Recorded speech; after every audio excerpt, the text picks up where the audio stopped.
अस्सलाम वालेकुम बिस्मिल्लाहिर्रहमानिर्रहीम। दुआ हमारी इबादतों का एक अहम जुज़। दुआ के इस्लामिक और रूहानी पहलू हमारे इस्लामिक स्कॉलर्स और उलमाए कराम हमें ज़्यादा अच्छा समझा सकते हैं, लेकिन मैं आज बात कर रहा हूँ दुआ के बेशुमार साइंटिफिक फ़ायदों के बारे में। यकीनन ये वीडियो देखने के बाद आप भी खूब सारी और दुआएं करेंगे। मुझे भी अपनी दुआओं में याद रखिए। अगर वीडियो में आपको कुछ इल्मी पहलू नज़र आएँ तो दूसरों से शेयर ज़रूर कीजिए। बहुत सारे साइकियाट्रिस्ट इस बात पे मुत्तफ़िक हैं कि दुआ से इंसान और खालिक के बीच एक कनेक्शन बन जाता है और इंसान नेगेटिव आइसोलेशन से बच जाता है। नेगेटिव आइसोलेशन से मुराद क्या है? आपने अक्सर लोगों को कहते सुना हुआ होगा कि कैसा अजीब दौर आ चुका है, कोई किसी का नहीं, बस हम अकेले हैं। तो ये जो अकेलेपन का एहसास होता है at the end of the day, ये आपको आइसोलेशन में ले जाता है, नेगेटिव आइसोलेशन में, और अल्टीमेटली एंजाइटी और डिप्रेशन में तब्दील होकर आपको हार्ट अटैक, फाले शुगर, ब्लड प्रेशर के करीब कर देता है। लेकिन जब हम दुआएं करते रहते हैं तो हमारा कनेक्शन, राबता एक डिवाइन ताकत के साथ मुसलसल बना रहता है, अल्लाह पाक के साथ जुड़ा रहता है, और इस कनेक्शन की वजह से हम कभी भी आइसोलेटेड, तन्हा फील नहीं करते, जो हमें बहुत सारी डिप्रेसिव और एंजाइटिक थॉट से बचा लेता है। तो एक तो हम कभी अकेला और तन्हा फील नहीं करते, हमें लगता है कि कोई है जो हमारा ख्याल कर रहा है, जो हमारी मदद कर रहा है, जो हमें 78 माओं से ज़्यादा प्यार करता है। तो हम खुद को वैल्यूएबल, कीमती समझते हुए बेहतरी की तरफ बढ़ते रहते हैं और आइसोलेट नहीं होते, अकेलेपन का शिकार नहीं होते। Number one. नंबर टू, जब भी हम किसी चीज़ का शुक्र अदा करते हुए कोई दुआ करते हैं, फॉर एग्जांपल औलाद की नेमत का, गाड़ी का, घर का, खाने का, इवन रोटी का, तो हमें दो तरह के इससे फ़ायदे होते हैं। एक तो उस नेमत की वैल्यू का अंदाज़ा होता है।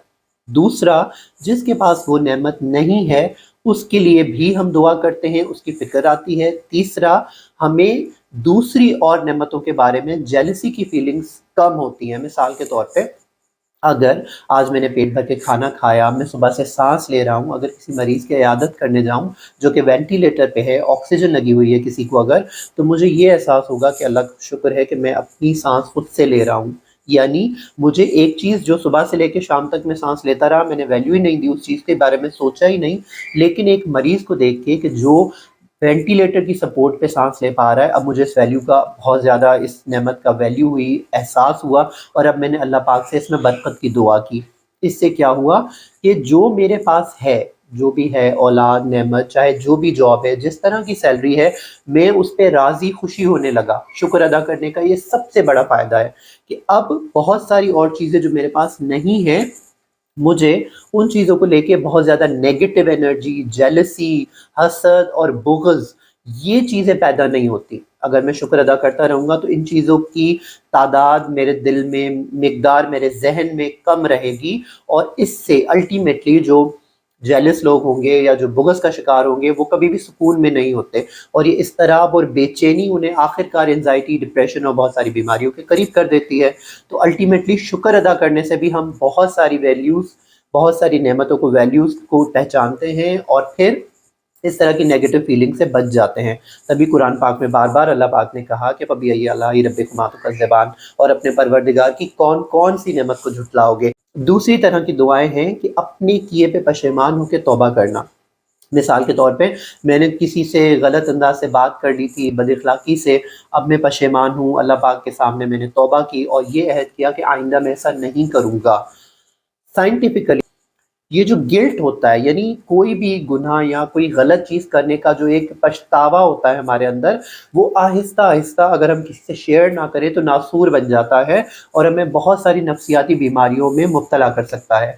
तो अगर हम ये गिल्ट अल्लाह पाक से शेयर करते हैं, अल्लाह पाक के सामने रखते हैं कि ए मेरे रब, ये गलती मुझसे हुई, मैं बहुत शर्मिंदा हूँ, तौबा करता हूँ और आइंदा ये नहीं करूँगा, तो इससे क्या हुआ? आपको अंदाज़ा भी नहीं कि आपने बड़े एक पेड साइकियाट्रिक सेशन की, बग़ैर फ़ीस अदा किए हुए सारे फ़ायदे ले लिए। यानी आपने पहले अपने दिल का बोझ हल्का किया, वो गलती कही मुँह से, उसको माना, उस गलती को एडमिट किया। इससे आपकी बहुत बड़ी एंग्ज़ायटी और बहुत बड़ा पछतावा रिलीज़ हो गया, नंबर 1। नंबर 2, جب ہم نے اس پہ توبہ کی، ہم پشیمان ہوئے، تو اب ہمارے دل کے اور دماغ کے اندر ایک فیلنگ جنریٹ ہوئی کہ یہ چیز غلط تھی اور آئندہ مجھے نہیں کرنی ہے۔ اب ہم ریلیکس ہو کے آگے زندگی میں موو آن کر سکیں گے۔ کئی لوگ زندگی میں، ظاہر ہے یقیناً ہم سب خطا گار و گناہ گار ہیں، کئی ساری ایسی غلطیاں ہوتی ہیں جن پہ ہمیں پچھتاوا ہوتا ہے، لیکن اگر ہم اس چیز کو اندر ہی اندر دبا دیں تو ایک گھٹن بنتی رہے گی جو ہمیں نفسیاتی مسائل اور الٹیمیٹلی اینزائٹی ڈپریشن کے بعد بہت سارے اور جسمانی پرابلمس کی طرف دھکیلے گی۔ تو اس سے ہمیں اس گلٹ سے نجات ملتی ہے، اپنی خواہشات اللہ پاک کے سامنے رکھنا اس یقین کے ساتھ کہ اللہ پاک ہر چیز پہ قادر ہے، وہ جب چاہے، جو چاہے، جس طرح چاہے کر سکتا ہے، وہ ہر چیز کا خالق و مالک ہے۔ یہ یقین جب ہمارے اندر آ جاتا ہے، پیدا ہو جاتا ہے، تو اس یقین کی وجہ سے ہمارے دل اور دماغ میں اطمینان کی فیلنگز جنریٹ ہوتی ہیں۔ اطمینان یعنی سکون کی فیلنگز، اور یاد رکھیے پیس آف مائنڈ اور اطمینان بہت ضروری ہے صحت مند زندگی کے لیے۔ یہ والی فیلنگ جب جنریٹ ہوں گی، مثال کے طور پہ میں نے ایک چیز کے لیے محنت کی، اب رزلٹ کے لیے میں نے اللہ پاک سے دعا کر دی، تو سب سے پہلے تو میں نے خود کو اس پریشانی سے آزاد کر دیا کہ کیا ہوگا، کل کی فکر، کل کیا ہوگا، یہ کیسے ہوگا، یہ کس طرح ہوگا، یہ ہوا تو پھر کیا ہوگا۔ یہ جو سارے کیا ہوگا والی ٹینشنز ہیں نا، ہم اس سے آزاد ہو گئے کہ ہم نے سب سے بڑی کائنات کی جو خالق و مالک ہے، ہر چیز پہ قدرت رکھنے والی ہستی ہے، ہم نے اس کے آگے اپنی ساری حاجتیں پیش کر دی، رکھ دی ہیں سامنے، اور اللہ سے دعا کر رہے ہیں۔ پہلے تو ہم اس فکر سے آزاد ہوئے۔ دوسرا سب سے امپورٹنٹ چیز کیا ہوئی کہ جب ہم نے یہ مان لیا کہ اللہ پاک ہر چیز پہ قادر ہے اور وہ مجھ سے 78 ماؤں سے زیادہ پیار کرتا ہے، مجھے یہ چیز ضرور دے گا، تو اس کا مطلب کیا ہوا کہ اب جو اس کو حاصل کرنے میں محنت اور کوشش ضرور کروں گا لیکن پریشان نہیں رہوں گا، اور اگر وہ چیز مجھے اس وقت کی بجائے کسی اور وقت ملی تو میں اس پہ صبر اور شکر کر سکوں گا۔ خوب ساری دعائیں کیجئے تاکہ خوش رہ سکیں۔ مجھے بھی اپنی دعاؤں میں یاد رکھیے، خوش رہیں، صحت مند رہیں۔ اللہ حافظ۔